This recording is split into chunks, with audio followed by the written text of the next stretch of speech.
Hey guys, it's Chris with Sage Rush Ag. How are y'all doing today? Today is Monday, April 27th, and I want to take some time today to talk to you guys about underground pipe. But first, as you can all see, I got my nice new Valley Insights banner behind me. Valley Insights is a partnership between Valmont Irrigation and Prospera Technologies to bring you, the consumer, an aerial imagery program that will tell you if there are problems with your pivot. So what they're doing is they've just launched it here in the Magic Valley for 2020, and it's free this first year if you want to try it. If you have a pivot, and right now they're only doing standard center pivots, they are working on linears, but they haven't quite got the computer to figure that out yet. If you guys want to try it for free, what you do is you come on in, you give me the information, we put the GPS points right there on your pivot point, and then if you're in the fly zone, they're going to fly it once a week with an airplane at approximately 8,000 feet, and they're going to take images of the fields. They're going to take thermal, NDVI, and RGB, and then it's going to send it to an AI program that's going to compare the images of each pivot, and then it will send you an alert on your phone if there's an issue. And actually, I have the alerts right down here. So this one, you can see here on this display, it's telling you that sprinkler appears to be plugged, and it will tell you which sprinkler. Well, maybe not on this one, yeah. But it'll tell you approximately which sprinkler and which span it's at. It'll give you a couple options. You can have your dealer contact you. You can repair it yourself. It's not something you can fix or doesn't interest you. And then the app and the AI will actually learn your preferences if you want to get alerts, if you don't, if you just want to be able to look at it. And then it'll take those and it will learn, like I said, learn what you want. And then you, the consumer, will be able to better manage your fields and hopefully mitigate crop loss. But enough about that. We are going to go over here and talk about pipe today. So, as you guys can see, got my pipe aisle behind me.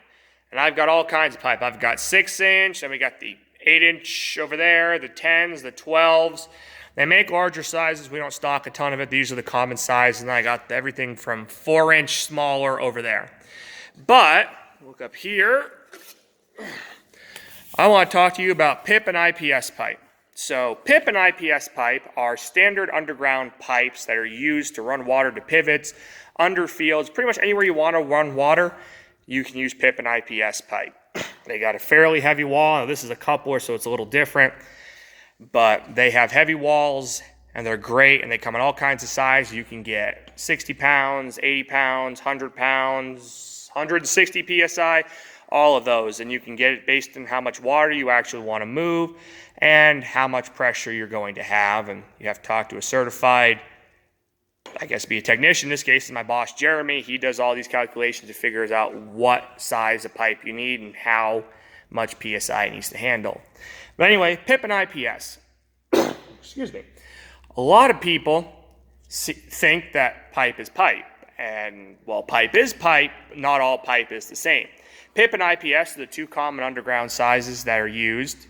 I'm actually not sure if there's any more, but they're what we sell here, and the most of what we sell here is PIP pipe. So the way to tell the difference between PIP and IPS pipe is you measure if it's a coupler, you measure the inside diameter, and if it's just a standard piece of pipe, you measure the inside diameter. Or outside diameter. I'm getting those all confused today. Try this again so you guys make sure. If you are measuring a stick of PIP pipe, you measure on the male end without a bell, and you measure the outside diameter. If you're trying to see if a coupler you have, like this coupler adapter here for 6-inch, is the right size, you measure the inside diameter because it slips over the male end or a cutoff end of a pipe, whatever the case may be. So when you measure, I'll use this coupler as an example, the inside diameter on a PIP coupler is the pipe size plus 1/8 of an inch. So if it's a 6-inch pipe, the inside diameter of a coupler, which is the outside diameter of a piece of pipe, is going to be 6 1/8. Same thing with 8-inch is 8 1/8, 10 1/8, and 12 1/8, so on and so forth. And that's how you tell if it's a PIP pipe. Now, if it's an IPS pipe, the inside diameter of this coupler or the outside diameter of a standard piece of pipe is again approximately the size of the pipe, but this time it's plus 5/8. So for this 6-inch pipe, this adapter, which is actually goes from PIP on this side to IPS on this side, the inside diameter of this coupler, again, the outside diameter of a standard piece of pipe, is 6 5/8. For the 8-inch stuff over here, if it's IPS, it's going to be, or 8-inch, 8 5/8. 10-inch is 10 5/8. 12-inch is 12 5/8, and so on.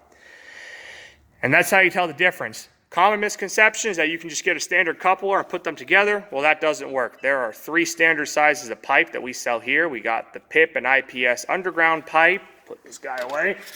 Then we have surface pipe, which is an entirely different pipe that I'll talk about in a later video. And that's the standard gated pipe that you see on the side of the road that's watering down into a field. One thing to note though, and I'll take you guys down here so we can look at it. There are ways to join different types of pipe together without actually having to use a plastic coupler. This bad boy here, this is a Fernco coupler. And what this is it's essentially a giant rubber boot with 2 hose clamps, and you can see those barbs go quite a ways around. They're universal depending on what style you buy. So this one, if I look at it here, this one is a 10-inch plastic to cast iron coupler. So what that means is this coupler will fit over any plastic pipe or a cast iron pipe, which is an older type of pipe used in different applications. But it's got enough play in the rubber that it will actually seal anything that's plastic or cast iron. So you cinch it down, get it tight, and then it seals the pipe, and you don't have to put in something like this guy, 12-inch coupler, no glue required. I sell a lot of these guys over here. I sell a lot of these to the guys who use gated pipe. They really like them. It's a quick, easy fix. You can just slide it over one piece of pipe, mate it to the other one, center it up, and then cinch it down, and you're good to go watering again. Versus these big guys up here where you actually have to, get some of the primer, which I got over here. You got to clean the ends, and you got to put the primer on it. Then you got to put the glue on there, and you got to stick it in the coupler and actually twist it. And that can be challenging to do if your pipe's already set in the field and you're just trying to fix a standard hole. Another option, which I have over here, something that we manufacture here at the sprinkler shop, these are repair couplers. So what these are is you would get a gasket. In this case, I'll use this gasket. This is a PIP gasket for PIP pipe. It slides right in here, and then what you do is you put the flange on it, which is this, after you've slid the pipe in there, of course, and then you put the bolts through it and you squeeze this down. And what that does is it'll take this gasket and it will compress the gasket down so the gasket will actually expand and swell, and then it will make a seal around your pipe. I have a lot of guys, this is what they use to fix issues in what they call a main line, which is essentially your main line of water that you run down to your pivot or to your gated pipe. But it's called a main line because it is the main line. Think like a city water line. The main line is generally the line that comes right from where the water starts into town, then it diverges off in 40 billion directions because there's 2 million people living in a space that's better suited for like 100 people. You guys know how cities are.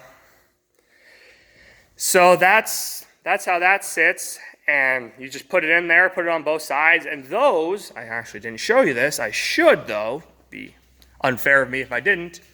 These also have IPS sizes. So this coupler here, this guy, is universal. So it's sized for IPS, which is why the gaskets are so much bigger for the PIP. But then you put an IPS gasket in there, and it's the same deal as before.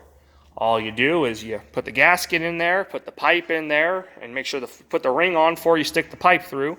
Then you put the bolts through the holes, and you crank the bolts down, and then boom, you've got yourself a sealed repair for pipe. Interestingly, these guys actually use carriage bolts, so I'll show you those too, just because I didn't know what they were for the longest time. I knew what they were, but I didn't know how to name for it. Over here, this is a carriage bolt. As you can see, there's actually no bolt head on it. It's got a square fitting on the head, and that actually fits perfectly into those holes. And then once it's in those holes, you put the nut on the other end, and then all you have to do is tighten the nut down. You don't have to sit there with another wrench and crank it, or try to use an impact driver on one side and hold the wrench on the other and hope you don't slip and bust your knuckles open. And trust me, that is painful. I'm sure many of you have done that with some kind of tool, and you bust your knuckles open, and then you're going, ow, that really hurts. But, I mean, you do what you got to do. It's all about farming, right? So anyway, yeah, that's PIP and IPS pipe, and you can always call me here at the shop if you have any questions. We are located here in Buell, Idaho, in the Magic Valley, beautiful country. The number for the shop is 208-543-2121. And I'm always here, 8 o'clock in the morning to 5:30 at night during the summer. And we are here 8 to 12 on Saturdays. So if you got something you need on a Saturday, stop on by. We'll be here. And yeah, I think that's everything for this part. And hopefully y'all have a great day and stay safe during these troubling times. Take care.